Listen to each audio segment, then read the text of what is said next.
Olá, meninas e meninos, tudo bem? Espero que estejam bem, sejam bem-vindos novamente a mais essa etapa do nosso isolamento social. Espero que todos vocês estejam seguindo as orientações da saúde, estejam também tomando os devidos cuidados, estejam bem. E vamos a essa etapa do terceiro PET, a primeira semana de filosofia. Nós vamos falar sobre Jean-Jacques Rousseau. Jean-Jacques Rousseau foi um grande filósofo do século XVIII, tendo uma influência gigantesca no iluminismo francês, e ele tem sua obra baseada no contrato social, e ele também tem uma influência muito forte na educação do Emílio, na sua obra Tratado Pedagógico. Ele também fala sobre a questão do contrato social como uma forma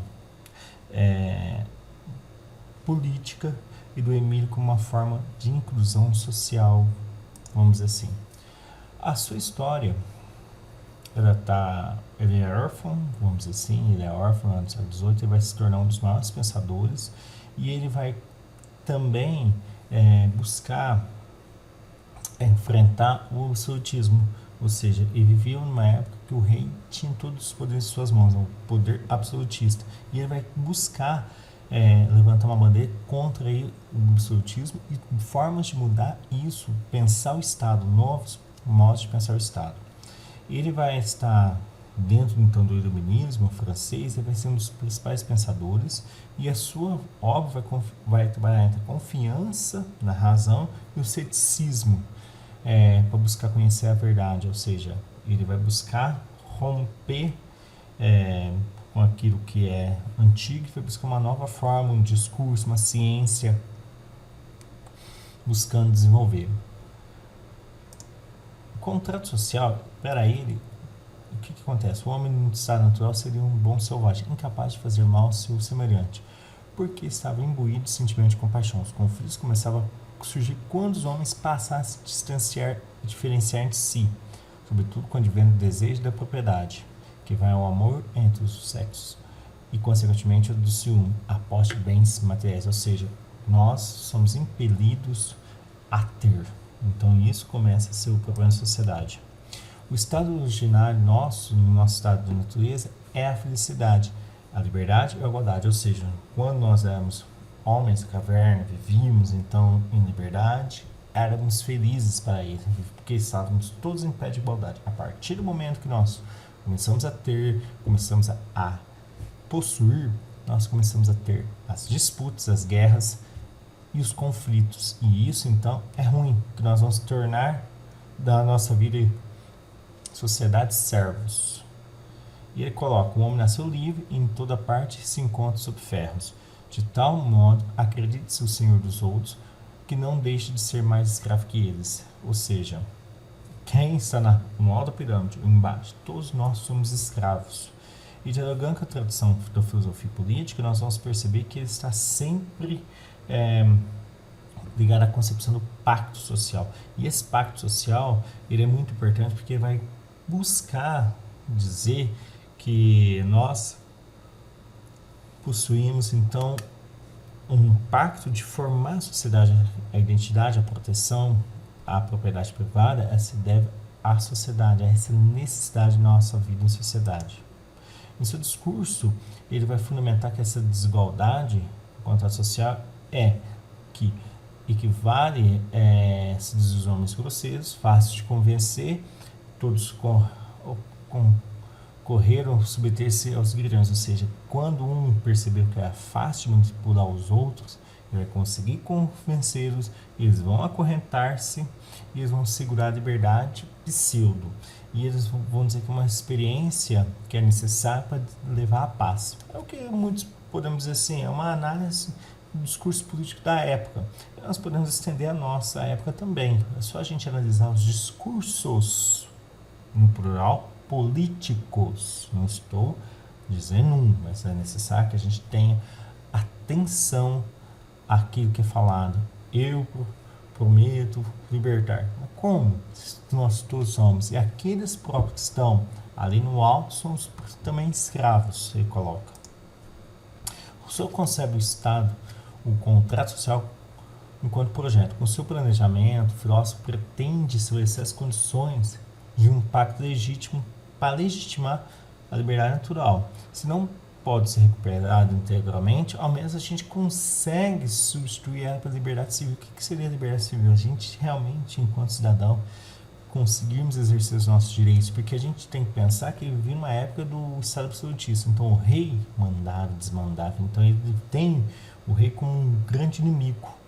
Então ele queria a liberdade civil, onde que o povo tinha sua liberdade, passava a ter sua voz.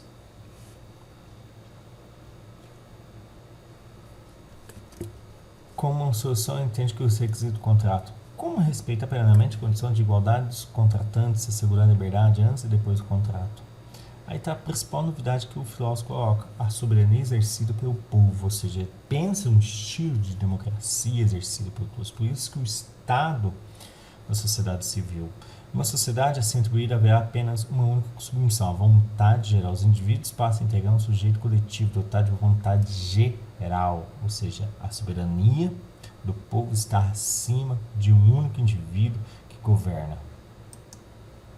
O contrato social pode ser visto como o quê? Uma teoria da democracia contemporânea, que abarca igualdade, ou seja, somos todos iguais perante a lei, perante Deus, vamos dizer assim, a liberdade dos cidadãos, ou seja, o cidadão, ele é livre.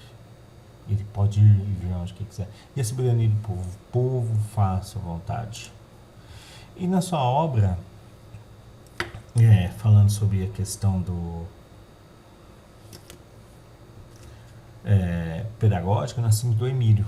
Emílio é um romance publicado em 1762, em que ele pretende uma mudança social a partir da educação. Ele pensa a necessidade de educar a pessoas, sejam quem for, precisa saber ler, escrever, calcular, enfim, ele tem que pensar por si só. Que a grande base da sua sociedade civil alicerçada no cidadão, ela passa pela educação. Ele defende então uma educação natural. Ele relata então a ideia comum, o ideal de um jovem acompanhado de um preceptor longe da sociedade corrupta, ou seja, a função do professor é levar o jovem a um conhecimento, afastando-o dos vícios da corrupção. Ele defende que o homem deve agir de acordo com seus interesses naturais e não por imposição de regras exteriores e artificiais. Nós temos o interesse em viver vida bem, então nós temos que ir em busca disso. Jean-Jacques Rousseau defende que a criança é um ser com características próprias, ao contrário dos ideais comuns com o seu tempo, que defende que a educação da criança deveria ser voltada aos interesses do adulto e da vida adulta, ou seja, ele vai pensar na pedagogia para a criança. Não podemos dizer que é o primeiro grande pedagogo. Quem estuda pedagogia passa para a obra do Emílio, estuda um pouco, por quê? Porque ele vê que parte da criança, os seus interesses, não pelo interesse do adulto. Para Rousseau, a educação é livre, expressão livre da criança no seu contato com a vida. Podemos ver assim porque as fases iniciais da nossa educação é sempre despertar o interesse da criança, ver o modo, brincadeiras, porque é a forma que ela tem, o primeiro contato em expressar o mundo exterior que ela vê.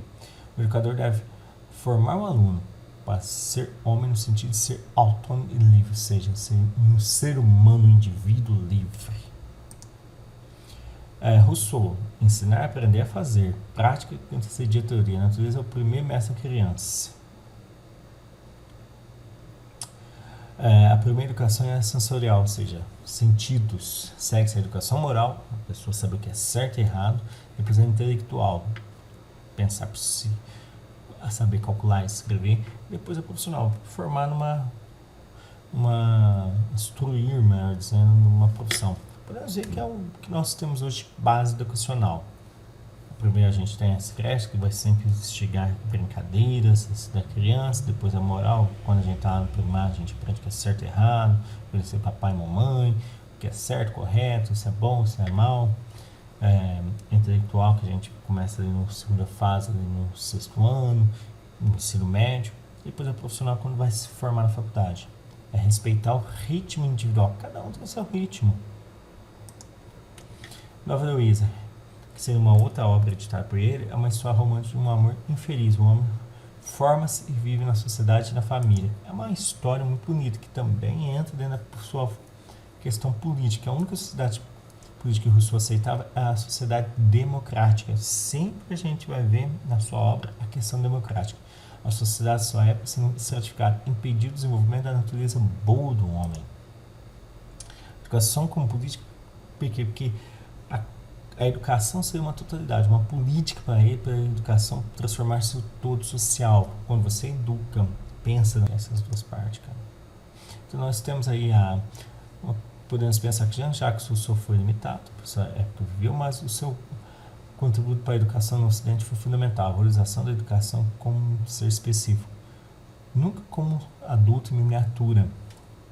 A centragem do processo educativo do aluno, a valorização do trabalho manual, a ideia de educar a mulher também pensa, porque nós temos, porque a gente foi montar igual ao homem, porque nós falamos de uma época do século XVIII ainda muito masculino, machista, e ele já começa a ideia de formar a mulher também, pensa de incluir, ou seja, a gente pensa uma sociedade como um todo, e há caminhos para nós abordar sobre a infância. E nós temos aqui nossas atividades, aguardamos com todas, e chamo a atenção para Robson, que a gente já viu alguns pets atrás, é só recordar ele, tá, meninos?